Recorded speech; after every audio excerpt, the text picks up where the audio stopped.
Okay, today we're doing something a little different. After my last video, I felt it was necessary to maybe cool some tensions. And that's assuming all those dislikes didn't bury me deep within the algorithm.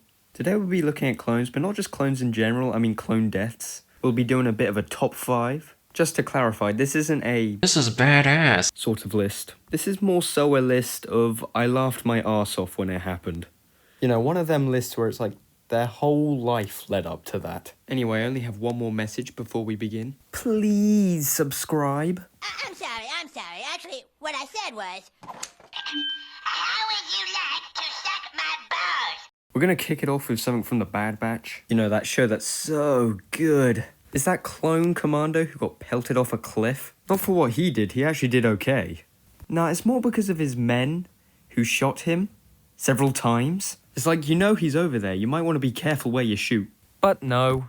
Motherfucker trained his whole life to join one of the most dangerous groups in the entire clone army, only to get shot off a cliff by his own men that he trained. Some people are shit out of luck, let me tell you. Next is Cosmos' friend who thought he could take down essentially Godzilla with just a rifle. Although, what confuses me more is someone told them to stand there.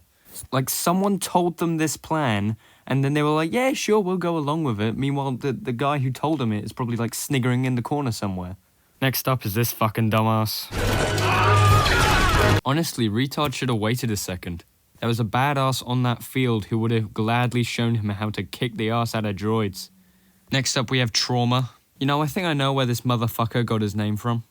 This taint licker must have had brain trauma if he thought running up to an unmovable piece of mass was a good idea. Oh, but he crouched, so it's okay. Fuck you, smartass that I just made up in my head. I hope your life ends in tragedy. It's the equivalent of an SAS sniper running up to a Japanese samurai. You had all the advantages and then you just threw it away. They did this again in The Mandalorian 10 years later. The number one, we just have the clone who ran straight up to Pong Krell. If the last one was called Trauma, then this motherfucker must have been called Brain Damage. Who knows, maybe all them flashing lights that were just whizzing about gave him like an epileptic fit which just caused him to straight up run at the bad guy. Or maybe he was just retarded, who knows, he's dead. And now let's just take a quick moment to mourn all those clones who don't understand the concept of cover. Anyway, I see no more need to drag this out any longer than it has to be. Goodbye, lads.